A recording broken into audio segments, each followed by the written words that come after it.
Frashetta. Oh, I'm sorry, I said it wrong. Frocassa pizza. So just really easy from homemade.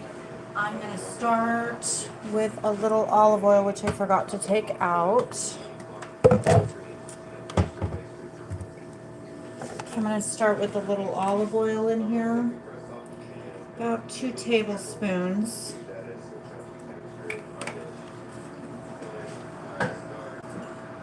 And then about 4 garlic cloves. So I'm going to say about a hefty tablespoon of garlic because I like to get them chopped. Making a mess. So we're going to saute these for just a second. Let it get fragrant.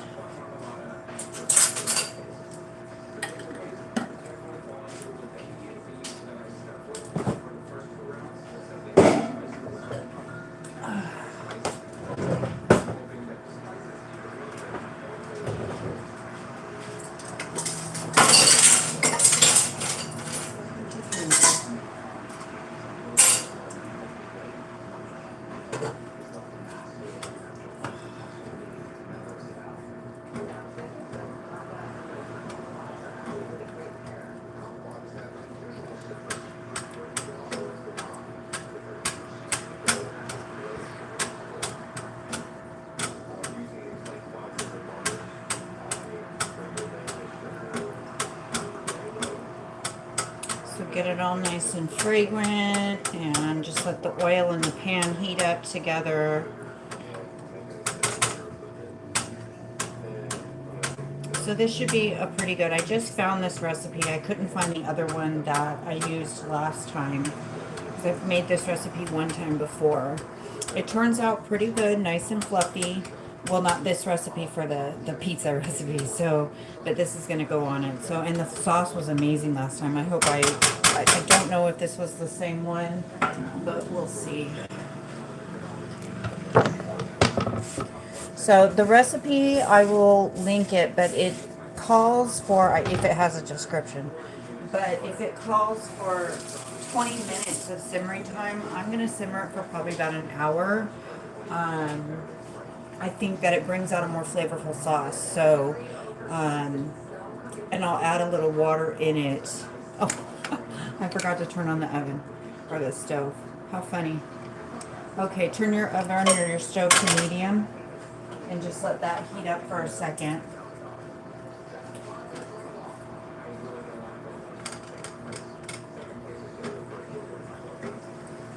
Just let that heat up for a second. I'm just now getting into breads, and this recipe's done good for me, but the pizza recipe, but other breads I'm just having issues with. I don't know if it's the yeast or whatnot, but we'll see. We'll see. I'm going to keep trying. I'll start listing videos when I get it down. Right now I just can't get the dough to rise so as much as it should, so I can get it to rise some. But okay, so when this heats up a little bit, get it fragrant. I'm such a silly, I forgot to turn on the stove. No wonder why it was just chilling there. So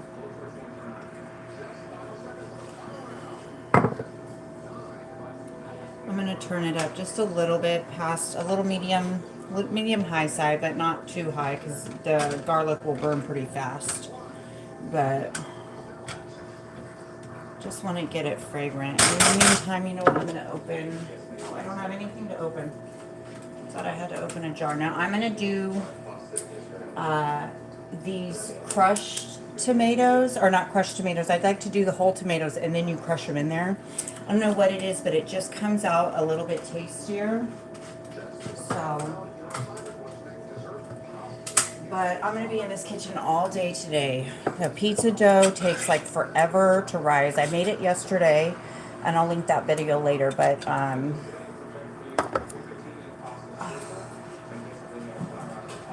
it rose pretty good, so we'll see if it continues to rise when I get out. And my house stays a little bit colder, so and it likes a warm area, so I have to do it in the oven. But that's okay. I got plenty of time today. My day's free. Okay, I can smell these, and this is starting to warm up a little bit. So, okay. Now I'm going to put in these. And just as you take them out, just kind of crush the tomatoes in your hands to break them up a little bit. And you want it kind of chunky, but not too chunky for the pizza.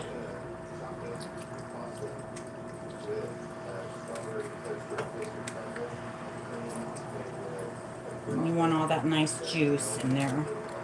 Some recipes call for it not to drain the juice and just use the tomatoes, but I don't like that.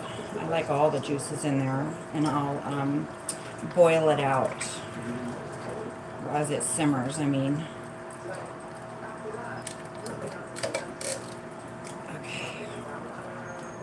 Okay, get everything in there and just squish it in your hands.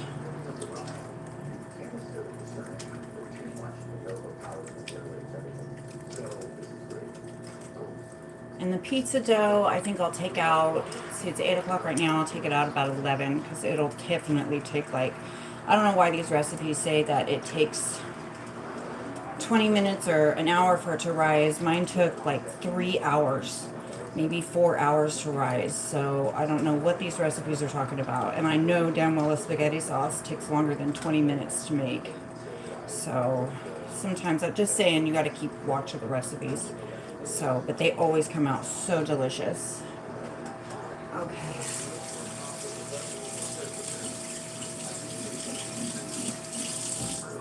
Okay. So now that that's that, I'm going to put in 1 teaspoon of sugar.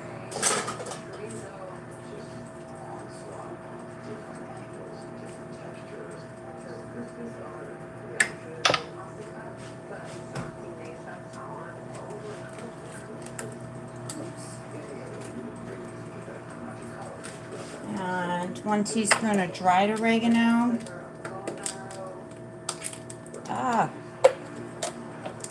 Nails.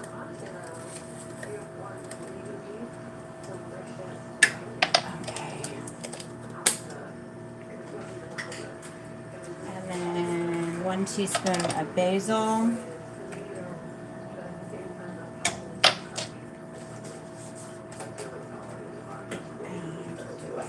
Teaspoon of salt.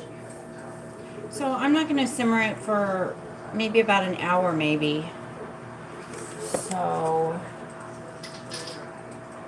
it's pretty easy. And then pepper, we're going to do 1/4 of a teaspoon. So that was 1 teaspoon each of sugar, oregano, basil, 1/2 teaspoon of salt, and 1/4 of a teaspoon of black pepper.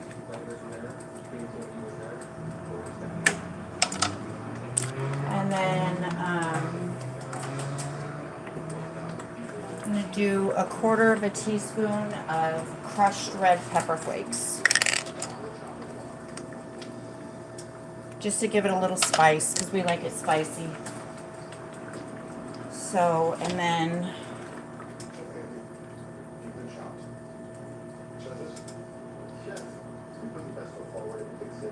give it a good stir.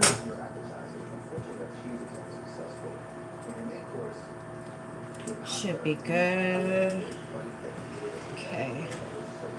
And then now we're just going to let this simmer for, I mean, as long as you want, the longer the better for a sauce.